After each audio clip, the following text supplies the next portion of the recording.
It was exactly as if they could say, "Neither of us has anything, we shall be poor together," just as delightful that they should be rich instead. It gave them the same communion of adventure. Yet when Anson got leave in April and Paula and her mother accompanied him north, she was impressed with the standing of his family in New York, and with the scale on which they lived. Alone with Anson for the first time in the rooms where he had played as a boy, she was filled with comfortable emotion, as though she was preeminently safe and taken care of. The pictures of Anson in a skullcap at his first school, of Anson on horseback with the sweetheart of a mysterious forgotten summer, of Anson in a gay group of ushers and bridesmaids at a wedding, made her jealous of his life apart from her in the past. And so completely did his authoritative presence seem to sum up and typify those possessions of his, and that she was inspired with the idea of being married immediately and returning to Pensacola as his wife. But an immediate marriage wasn't discussed. Even the engagement was to be a secret until after the war, and she realized that only 2 days of his leave remained, but his satisfaction crystallized in the intention of making him and unwilling to wait as she was. They were driving to the country for dinner, and she determined to force the issue that night. Now, a cousin of Paula's was staying with them at the Ritz, a severe, bitter girl who loved Paula and was somewhat jealous of her impressive engagement. And as Paula was late in dressing, the cousin, who wasn't going to the party, received Anson in the parlor of that suite. Anson had met friends at 5 o'clock and drunk freely and indiscreetly with them for an hour. He left the Yale Club at a proper time, and his mother's chauffeur drove him to the Ritz. But his usual capacity was not in evidence, and the impact of the steam-heated sitting-room made him suddenly dizzy.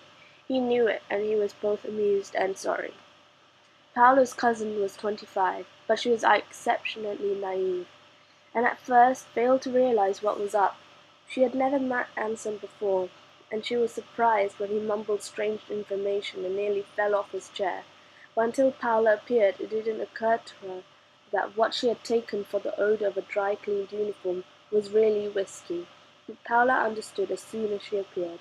Her only thought was to get Anson away before her mother saw him, and at the look in her eyes, the cousin understood too. When Paula and Anson descended to the limousine, they found two men inside, both asleep.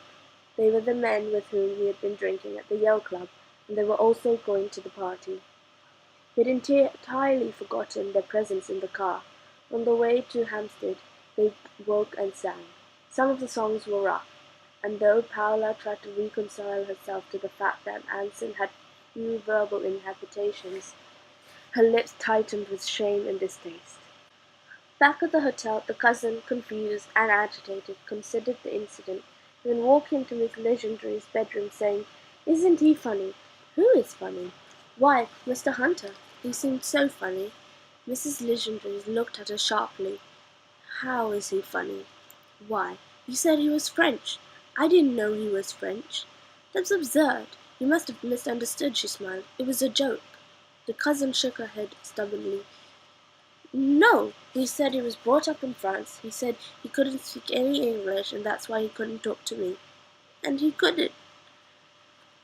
Miss Legendre looked away with impatience, just as the cousin added thoughtfully, "Perhaps it was because he was so drunk," and walked out of the room.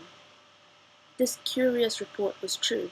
Anson, finding his voice thick and uncontrollable, had taken the unusual refuge of announcing he spoke no English.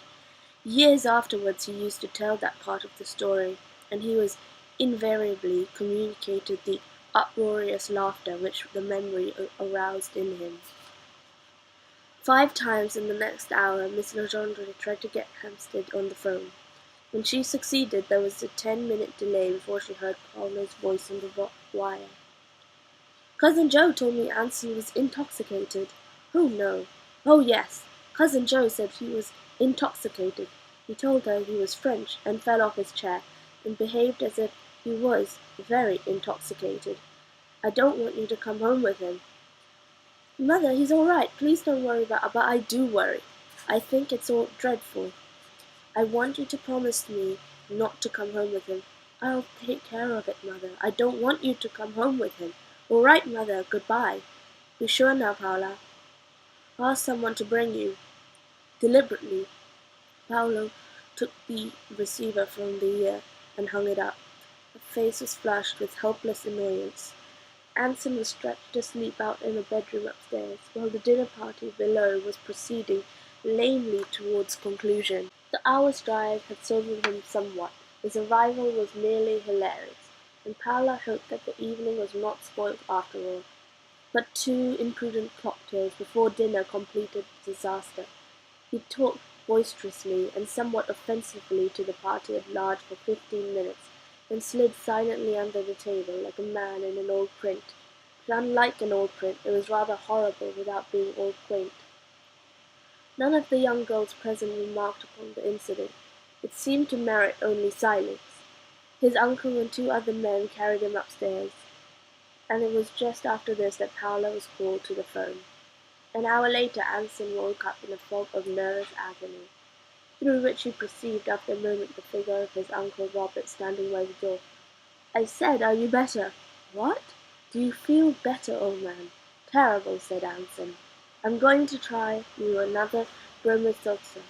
If you can hold it down, it'll do you some good to sleep." With an effort Anson slid his legs from the table and stood up. "I'm all right," he said dully. "Take it easy. I think if you gave me a glass brandy I could go downstairs." "Oh, no." "Yes, that's the only thing. I'm all right now. I suppose I'm in a Dutch town there." "Oh, you're a little under the weather," said his uncle deprecatingly. "But don't worry about it. Schlander didn't even get here. He passed away in the locker room over at the Links." Indifferent to any opinion except Paula's, Anson was nevertheless determined to save the debris of the evening, and even after a cold bath he made his appearance. Most of the party had already left. Paula got up immediately to go home. In the limousine the old serious dialogue began. She had known that he drank, and she admitted, but she never expected anything like this. It seemed to her that perhaps they only not suited each other after all. The ideas about life were too different, and so forth. When she finished speaking, Anson spoke in turn, very soberly. Then Paula said she'd have to think it over.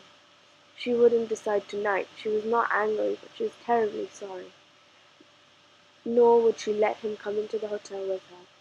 But just before she got out of the car she leaned and kissed him unhappily on the cheek. The next afternoon Anson had a long talk with Miss Legendre, while Paula sat listening in silence. It was agreed that Paula was to brood over the incident for a proper period, and then if mother and daughter thought it was best, they would follow Anson to Paniscola. On his part, he apologized with sincerity and dignity, and that was all. With every card in her hand, Miss Legendre was unable to establish any advantage over him. He made no promises, showed no humility, only delivered a few serious comments on life which brought him off with a rather moral superiority at the end. When they came south 3 weeks later, neither Anson in his satisfaction nor Paula in her relief, the reunion realized that the psychological moment had passed forever.